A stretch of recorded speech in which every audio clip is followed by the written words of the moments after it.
muona meye betina go jena someo agbe nika someye nyalelo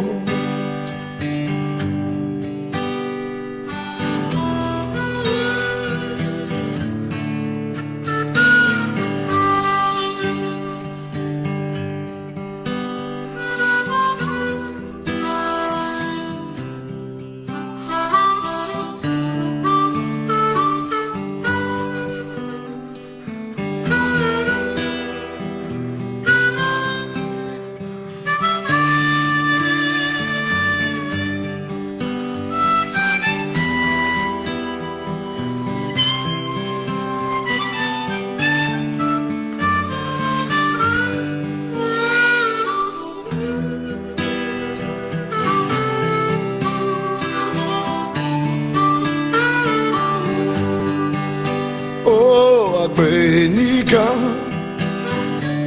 Sameye Nyalelo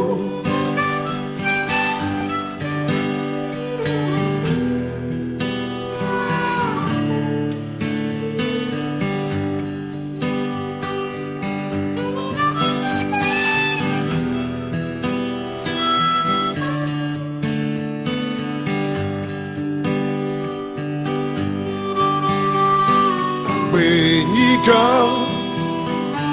Sameye Nyalelo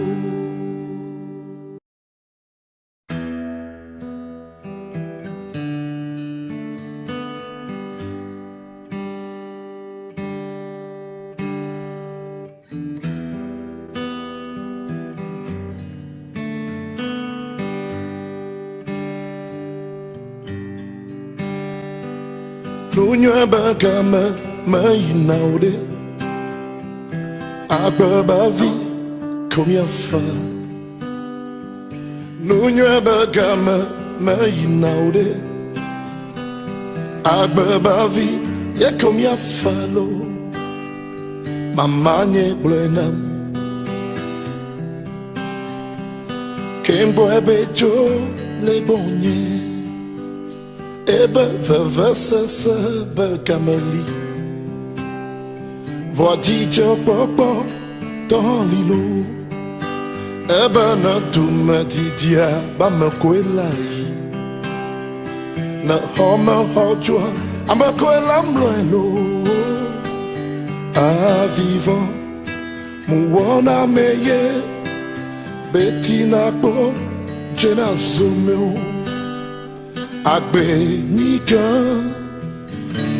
Someye Nyalelo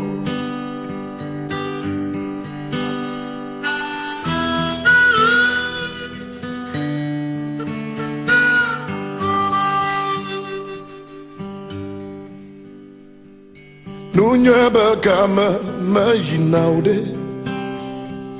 Agbe bavi ye komia falo Nunya bagama mayinaude Agbabavi komia fa Mamanye blenam Kemgwe bejo le bonye Ebe vevesese begameli Voidije popo dans l'îlot Ebe na tumetidia ba me kwelai Ne home hojwa ame kwelamlo A vivant muona meye Betina go jena someo Agbe nika Someye Nyalelo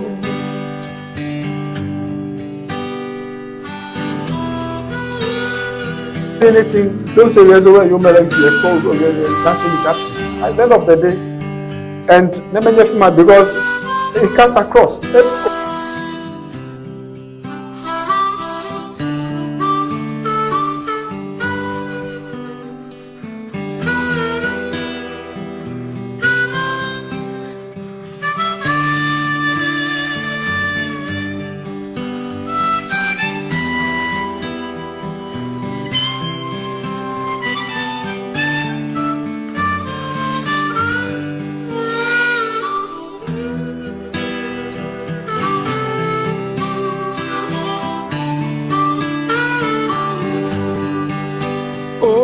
Agbenika Sameye Nyalelo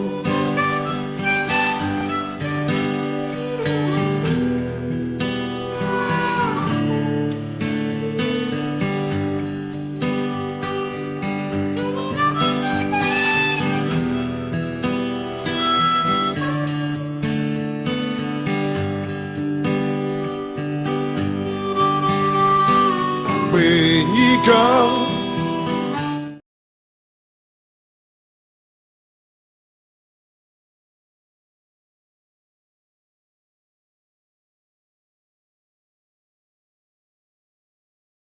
Emila fia echi amolam le kento me adabraka cho adabraka cho fuma asylum down hu waro circle echi ngblam kala ho fia kemila ha echi ngblam amo even Maryland afia me le woto ento makata echi ngblam alo amo message jom vovo cho miapa nto kwashapa biji mianya fikele mianko semle echi aja cho ka ba sere fiare leke wo miawo mdwe echaro miada ma do furam na mia misaba cho vie po ina ha echi furam afuma le ina cho sokode na ina de mtuma me ho fiepe mema Okay.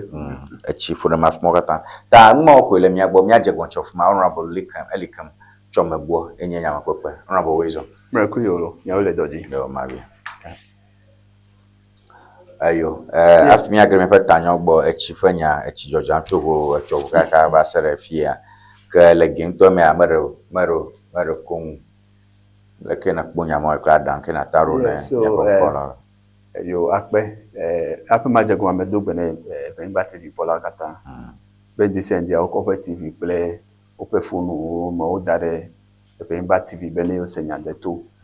Medogbe me ato NDC to kata from the regional minister to MP play MC be ya wele doa and to me afe electoral commission executives over me branch vetting play elections water always crisscrossing the country very well make sure that the branch executives get who are elect alohi wa vote na wanya make it he wa want on the party selflessly that akbebe ya wele doji yet a flooding issue yala especially my church wa Accra Malaysia since independence anya nuke hele fudenami and epe gede oba ya mi ponu chon flooding mi ponu chon si gede yakeno ko wabe imekpo solution ne hadeko and then eka tell me achieve some years back the June 4th people like a flood mahe caused that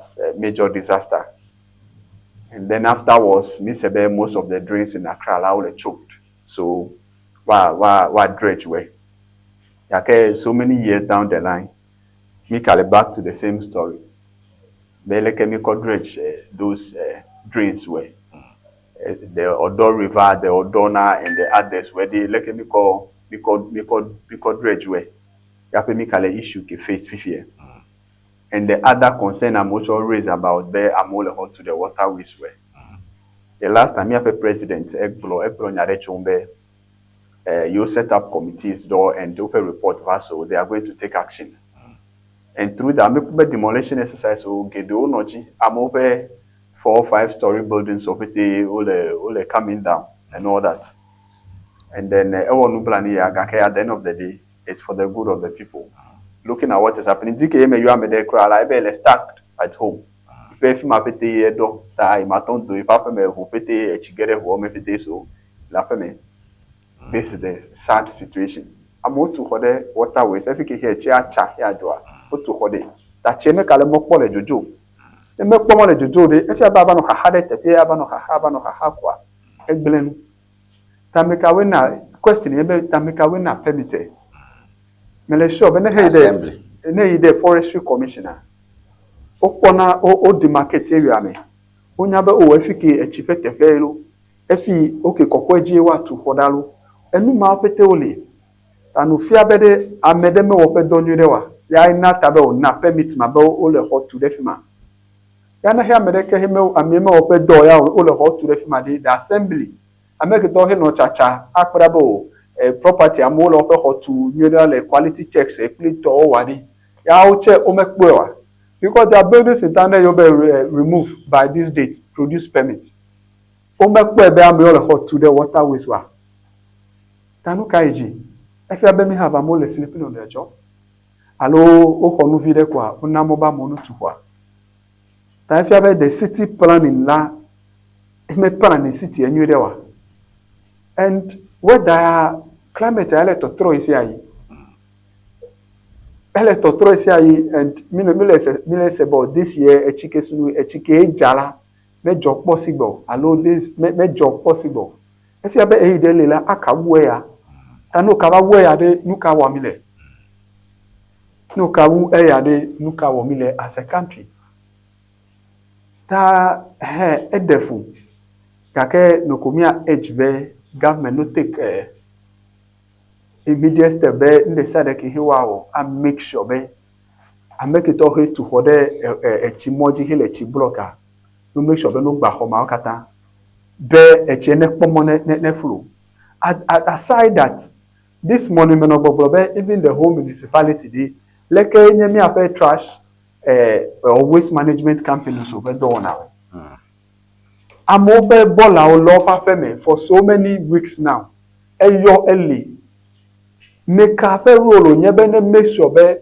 waste management companies will open door ne ho mele wo de o provide a customer care number de be ne waste management company dem ever pick up trash for a week or two alone ne ho wonu kede na report to this number make a fair door onyele municipality eme na ne kemele GU ne complain o mele no me do now bola my lady ame ole kope examen over koko dare gata me alone chile jaja zame kula over koko dare gata me no kwere gata me nu ka wona acho gata me de tane chile jaja che ma to ka ro fro nyiro ne me fro nyiro la agba no gba gata la egara mo pape me aba che mo pape me ko ever e ho che mi jenu ma experience that is better be ame ya he in charge of the municipality no sit up because trash osu gbara mo pape me this morning him gbore fi nye pe area ma papa mo park ball o dey nuko me dare fi ma yo amo pa fe me negra mo pa fe ma ele smelling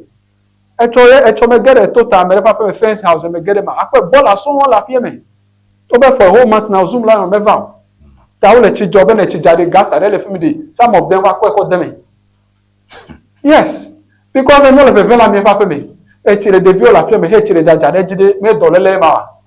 So who is supposed to do that?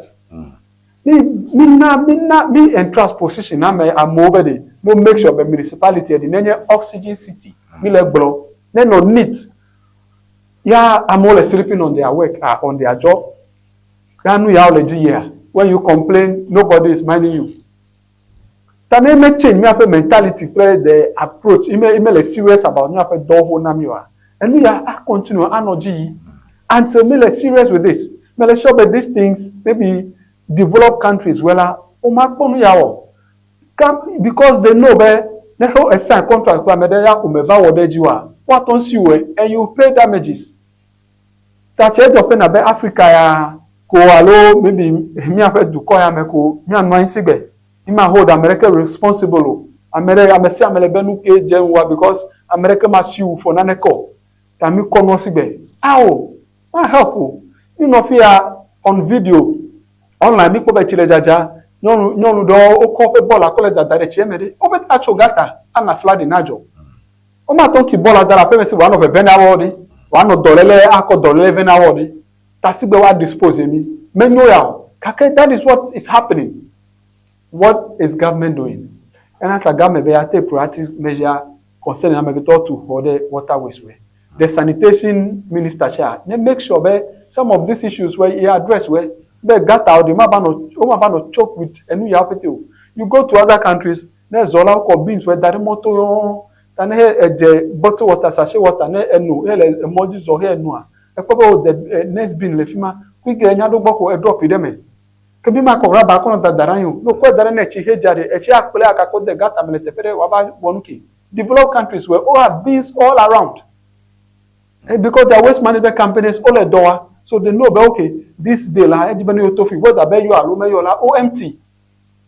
That is the only way be enu ya odo gede hemi anu be o filth alo adudu over gede va block mi afa dress wa mi solve dede alo mi atobe disaster major one then strike happy me aka set committee about not thinking about this issue. No, let's take proactive steps now. Kimi ma tobe de no ne jovo happy me about not for them and me le sure be me afa leadership ya wa wo dochon and make sure the sanitation minister the various municipalities where the MCs in those municipalities were. It's their job to make sure that any constituency or the municipalities or the various districts women. It's their job. Are we saying that they are sleeping on their jobs? No, we can't act possible. But in case they are not aware, there are issues, so they will not investigate. No, make sure that you sit up and do the proper thing.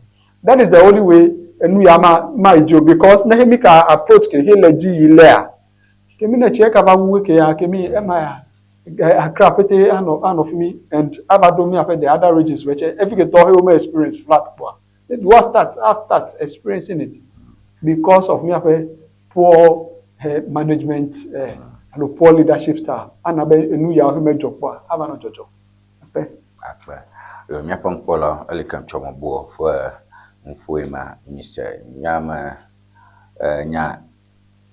nyataka ko kemia borum jibe echi amodam lagi ala bebe mi po video re mi tv ya jigbanto enye aleka mojim la dabra kanto mafuma re hai e garo mi abocho afia nyalopo ha echi nglo mafuma la bebe echi amodam ka kaswan to ma ha o katalo mi tv oji ika nyano popom ka miapo messages so alo jojo ke miabo wancho WhatsApp ji mia akhno kabakawa alo mia azorango 0242670773 nya number ike mia tanza ako aro aje backbling. All right, message gbanto ba Abemba TV, thank you for covering this. Most stations won't even leave their studio. Esina. All right, thank you Esina. Bye da kuna mi ntepom nyokata konda dana yauma station arukra the shikuji kono na kwelepo moyi na firaka ba na ntekwara ko. All right, mione mila shikuji ha amore miashi chacha mtokata manya jojo o hambi na mi. All right, Tony McBoy, you be real one. You ask the hard questions. Keep it up, Mike. All right, Mike mami akosamcho akachi ebe ajoji na yebe mi enyao yoka nyanyam yo jebiam jirudu. All right, message to Kacho Pat Baba Agbendina me. We are in Awudome and the electricity is off because of the rains. Please help us talk to ECG Pat. All right, Pat, tamana do message yarami awobe jochi le fi mil ha are ibaye wereko ta manyana kai na do message yaro. Okay, so those are the messages. Okay, Pat, pass messages on the screen. Ta Pat o message ya na rona mia manyana bubwana aga na ganyan kosoma bona do message ram na o shikari aro mushela ba mionto la woto into mafia mila ha o chijuare ibaye. So that is an dinner part. All right, let's go to our next message. Brother Tony, in Accra, so many people built their houses on waterways. And this is the sign that those who build it on waterways should not blame government, who gave them the permit to build all these buildings. So before giving the permits out, government should have ensured that they are building rightfully. All right, Emmanuel Kusobwero message na Michael HM TV ajicho way. All right, Imagaru message Rakaraba. Good morning, brother Elikem Chome. You are doing good. All right, thank you for your message. Nyataka kwa miagbovam ke mi ayo ke topica le ayo ke topica Chome mi la amaro ha ocho for so kwetam so kororami in different ways. Okay, that's that. Okay, yeah, Abemba TV, thank you for covering this. Most stations will not leave. All right, thank you for those messages. Miapang Bola 0242670773 is Amemile. Atangul Hogbaha. Amaron on bien be tangle message out of Ogoma. No, that's fine. Sure. Me a tangle of Ogoma, me okata Yeah. all right. Mia azorango. Enyade le mia bofia MPP to umanana masamo. MPP questions age cost of government's refurbished locomotive acquisition. Keteke aro yoke jidudwa keteke ola nyonko. Let's go into that message, just a quick one. The opposition New Patriotic Party has questioned the government's acquisition of 2 refurbished diesel locomotives and 20 freight wagons, calling for full disclosure on their age, condition, cost, and long-term value to Ghana's railway sector. In a statement issued by its Transport Sector Committee on June 25th, the MPP said, while it welcomed investments aimed at revitalizing rail transport, the government had failed to provide critical information needed for objective assessment of its acquisition.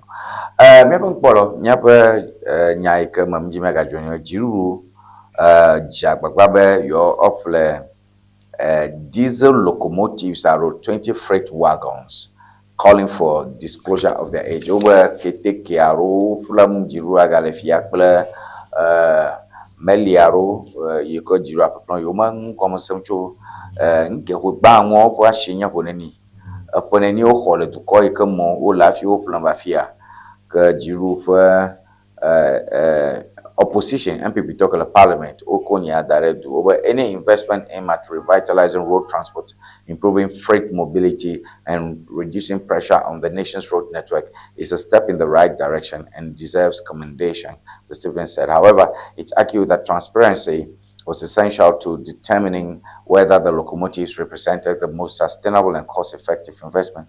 According to the MPP, information available to the Minority Caucus indicates that the locomotives are refurbished British Rail Class 56 diesel electric locomotives manufactured in the United Kingdom between 1979 and 1983 and previously operated by Colas Rail. Ogbogbomba MPP toba yokum ibakwe keteke hohiaro cho British du koma eko promoval blama keteke aro yoko wo afi jeje vasu tu kokwa aro doto nami le 1963 me fia keteke mo chiawo anyekula likamioka le fia nfum nami a champo molika keteke wenye wa plan o ocho Britannia du koma ozeku ogbojo ona volunteer fi miapa jiru ebe ba cover Ghana manyukomo. While refurbished locomotives can still provide useful service life when properly maintained, Ghanaians deserve full transparency regarding the transaction, because this is an obtrusive website. Massive fear, Murku Ajo Jumba, Fungi, Heviaro Ajo Jumba, Furamna. Anyway, so Miko Nyama, the city newsroom, over Blamakete Kiaro, Jiru Avapa Plan, Keteko, Ko Blaton, 1970s, 50 years old trains. Yeplam Mahama, 24 economy government. Helicopter. Let's say briefly, Kakenuko who admit in their open release bay, even though many a new backbelly, and then the engines were sure, but there's no way government chair I have a play, and we are here and your white elephant for cover. Even though the year probably one be over Tigaka de Tenebe ele door fine and no the door. That is the end game, because me and Milefi people enough who crowd manufacture 2025 and is be well. So 2025 the acquisition of refurbished Margaret Thatcher era locomotives should not be presented merely as a symbolic achievement. Ghanaians deserve full disclosure regarding the age, cost, and condition of the so the thing in these are engines here when they 76 50 years old. Even a open engine don't catch one entity. So the good thing in the good thing in when you used look at your entity, maybe a shop entity, maybe Zen Kakaka and people. Just about manufacture entity. So we can me cover looking at the cost and how if door because minority bad. Yes, even though it's good, Kake they want. Yeah, I'm a journalist. Many minority gbogbo gbe le bara fi ma gbogbo. Wa ka bo They want. Ma gbogbo no be. So open consent fifie Kenya be the you depend you nya the cost. Hele involved. That is the that is the question. Togbo npola obe jiruru va kete kiaro ko ko bla aton. Jo Britain du come. E ke egbagbagba obe electric train jiruru va ya ono electric train ya regbome. Obe ekpo keteke do na jujo poli na gbona ron pardon be ona bo edo keteke kwa paka paka nyama do gbo medo cho domi crossing by the circle. Okay. Paka tuku ajujo poli na ku po blema keteke nkenye nya me juru fa gagbegble nya ya gbolo mele bede keteke ade the engines o who cover menye bede onye nuza o use we aka le efima ya ko cover ele shop kake just da bede o we entity kake be efe sasan ya de o mesin ta ele efe yeye ala e kale yeye me kake no ko we odidi o le shop karanya o me globede o zen look nyembe se release de ke be o enye nu zaza o zakakaka o be you know kunwa ma fifia wona gbogbo be ma la the first look nyembe o be you depend you nya the cost involved. Yes, me have government here me va on the back be me no very transparent. Me have the interest of Ghanaians at heart. So definitely ne he me depend you nya government is ever ready and willing be disclose the cost na me and the trade-offs where the opportunity costs where play look at government ever play. A government there, yes, at least it's good, but do kowanya, do kowanya, and at the end of the day, let's show the government are yasimekwa. Abapele no begbele enuke who apele there. We do 3, 4, 5 days or a year kola. Agbena about to fight elephant to know. Government check what research where for the lifespan of the engine like you are do. That will commit a gakodeme. Tane he enu ya via within 1 year. Togbo honorable, esebe electric trains olia. Esenyama be fianku hu ya magwaro le komo tuda jujo poli a esipo good ke wo munyo na mia betu kwena okay na yi bejina adukura no ko apo keteke panchi labe helicopter ebe mozran be helicopter ko vai rokra ebe Beijing good Beijing akpere ebe Beijing. So that is it. Yes, electric one. Yes, and you know me na beduko. At the end of the day, they are major trade-off where opportunity cost to little. So the government porabe no eke ne pleke. Ache awodo ano more looking at the cost involved. Then if eke ametoya aton service mi auto awodo ko beni abafele deka. Ta mele shop a trade-off so yes, it's good. Electric one. Oh yeah, no kwa yi masanya de ko why you go kake no at least the opportunity cost to the trade-off so the government analyze that no ekela is better off than they are couple here. We have aircraft only locomotive engine passion heavy fear don't no me back go Everland. The best thing ever the engine is solid our door. Maybe bema va die ayafun wa pollute me environment. Kakebe wa wodo and very efficient. I mean sure but ya the priority. Fifie and the cost involved. Me sure the government ya check for cost they involved.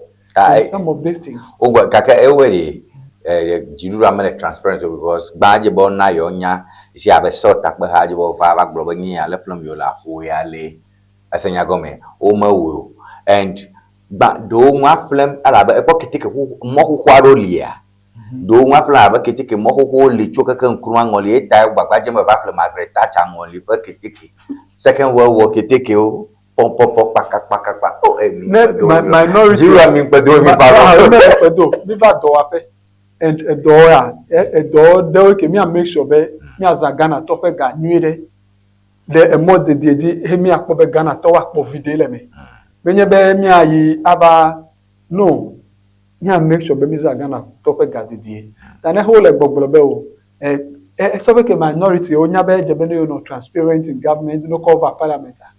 No, so some of them it baffles gake definitely they are finding their voice. Odibe look at you as be you alternative but here gake we know them.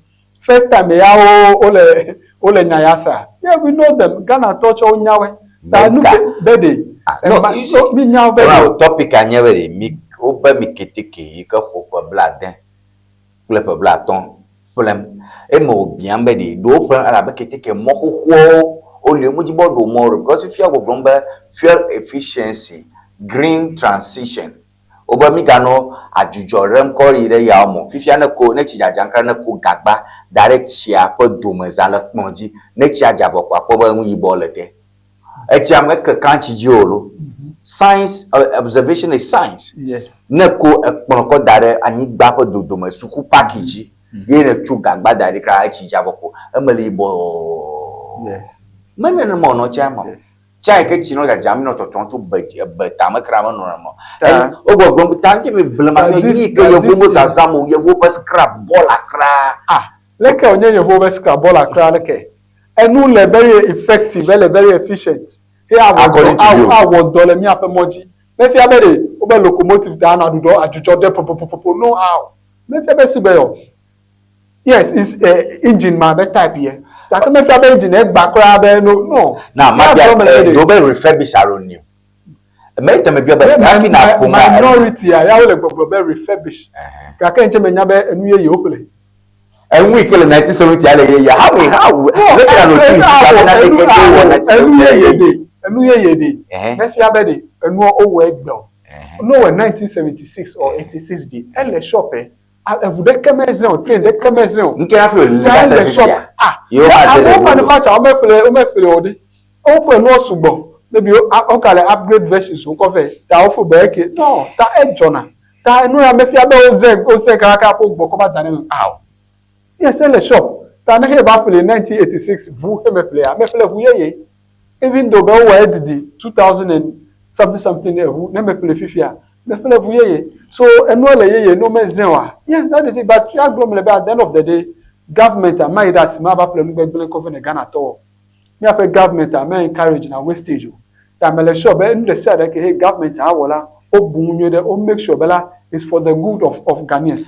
me le sure be atu force na ma bubran ko de aba ko ga benu ba fele nu ya ho po be we nu ya ma nyu ne Ghana to a me afa doctor atu force na odoma oh mega yo doctor me afa NDC me have competent people doctor le Ghana ka pe ba mo pe ni o 1970 imagine lo kasha ekuna bu Toyota Corolla Toyota Corolla kunela edeli dongoni edeli o 2000 medalakpa 09 tomo 2005 2006 to imakunele bonele mojia ga pona bo ugawo de 2020 ekuna bo gawo de 2024 enye fufu totolo do enye bo fufu enya be tira fine the thing enye be no be do ka kene hemi afranu keve within 6 months anu be gba me kale na neke wode yef mi ajegbe biale ka kene he government say wo pe research nwede onya be no eke akpolomi cost wise dey and very at least save me ega then fine there's no problem with it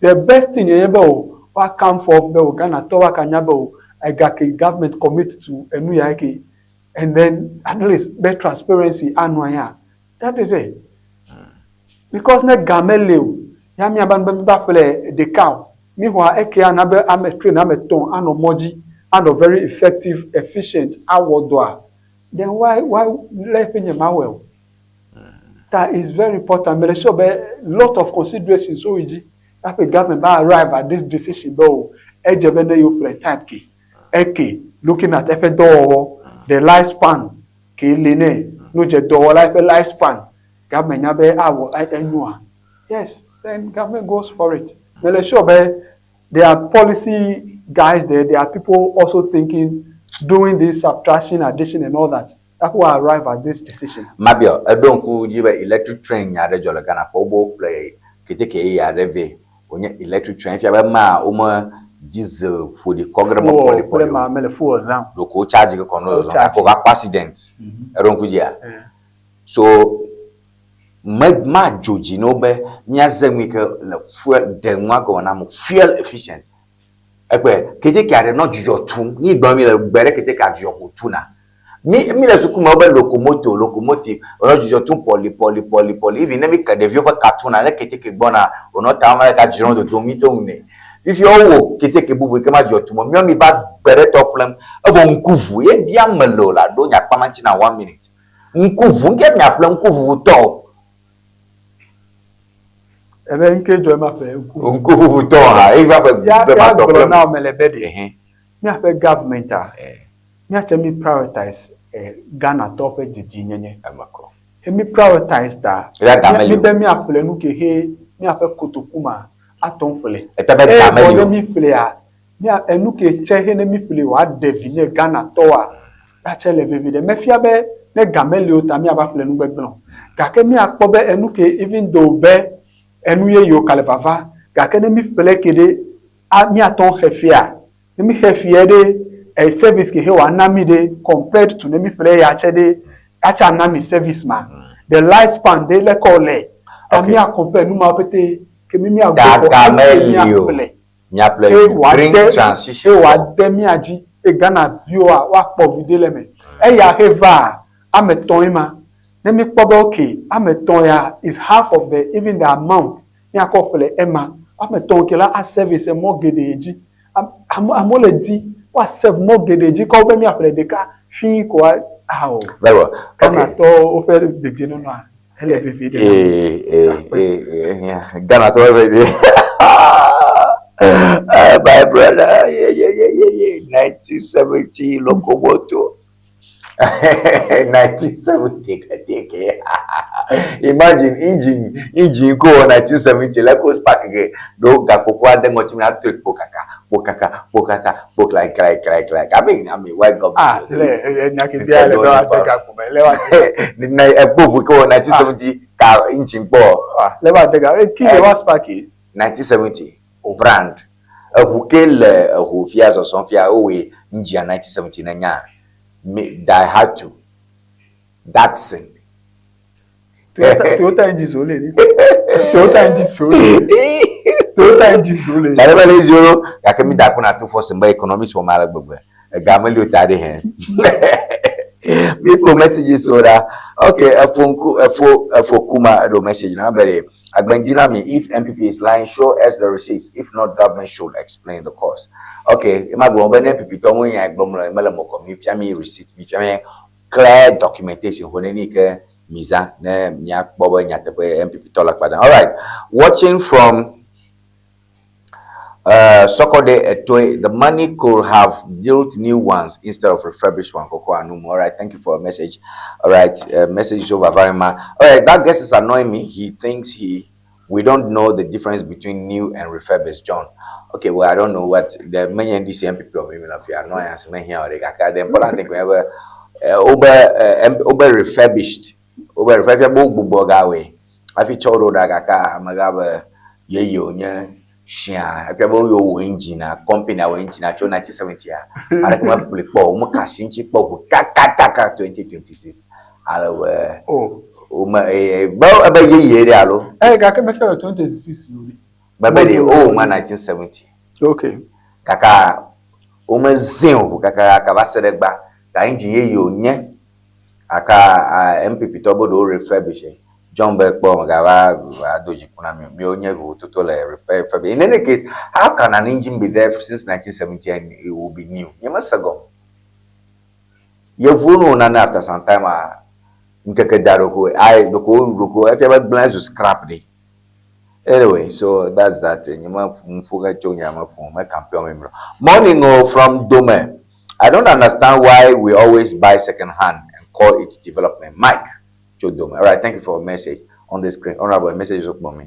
Yeah. Okay. Message the actual way. I agree with Honorable Elikem Chome. Government cannot buy old train to the nation. Ghana. I Emmanuel Kusogbo from Way. I agree with Honorable Elikem Chome. Government cannot buy old trains for the nation. But any Kambunwa, yeah, but government Bunga play old train. Okay, my son, about when you hope on your plan, yeah.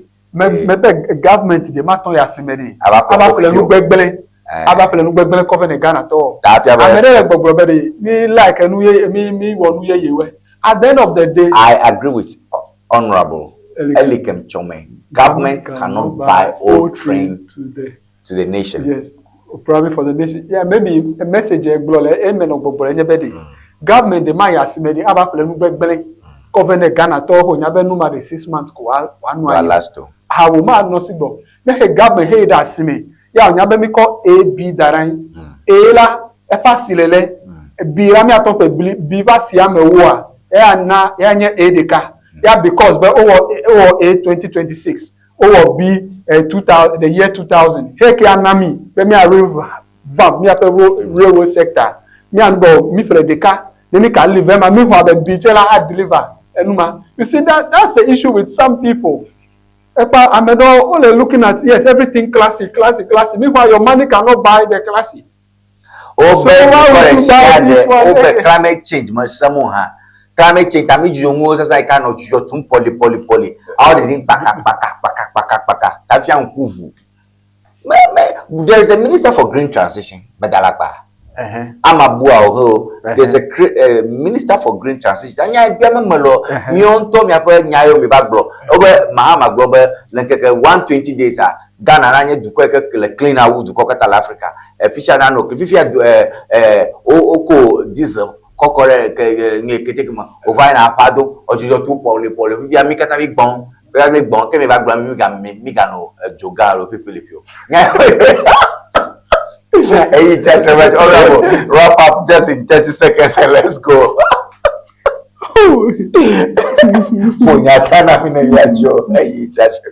Yo, akpe, mi ape government I ever do open the Ghana to. Na bele ke mi ape temi na monu popo mi vote massively.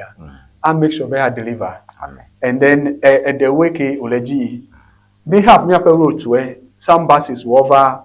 Yes, they may look at the year, the major thing about what would do over efficiency. So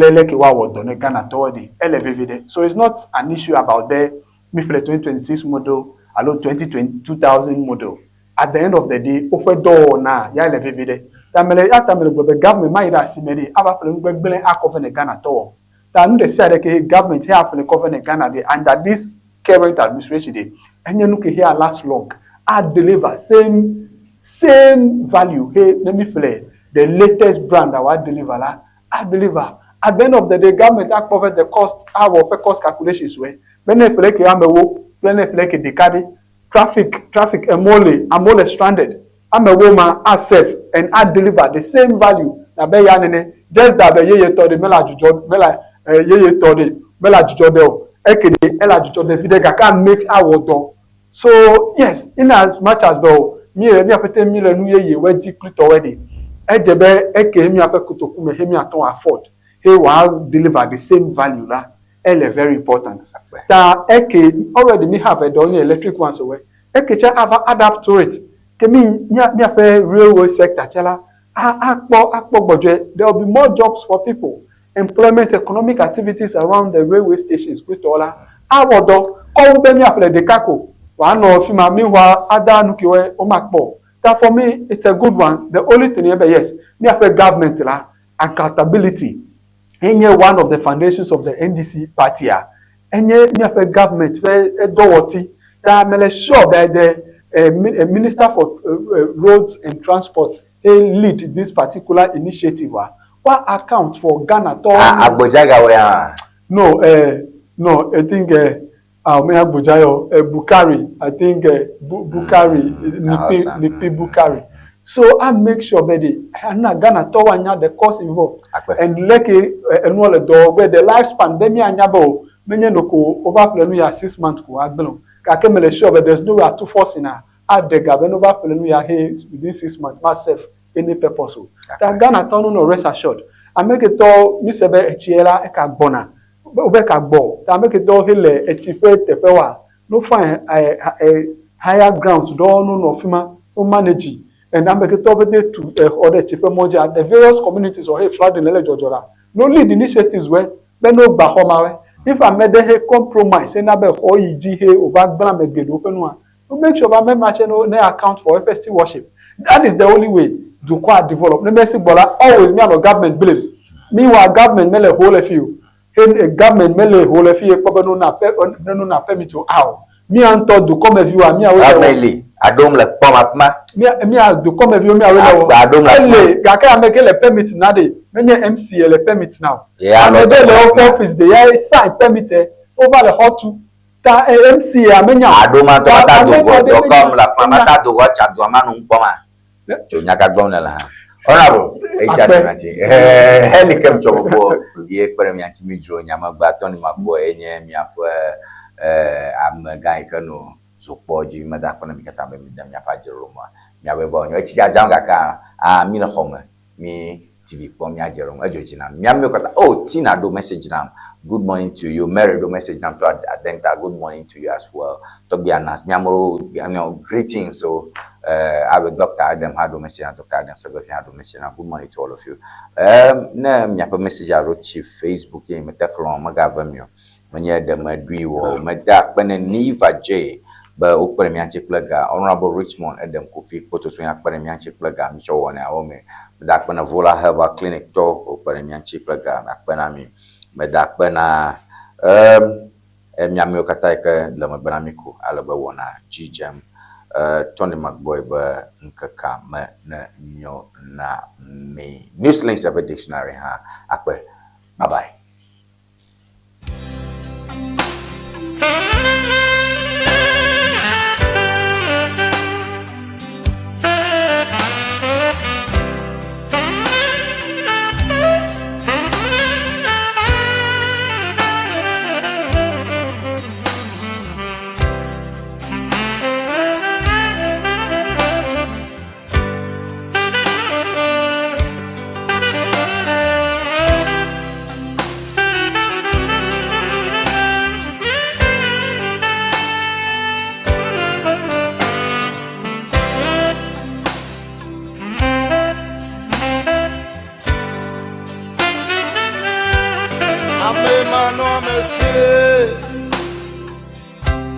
Eye na me swale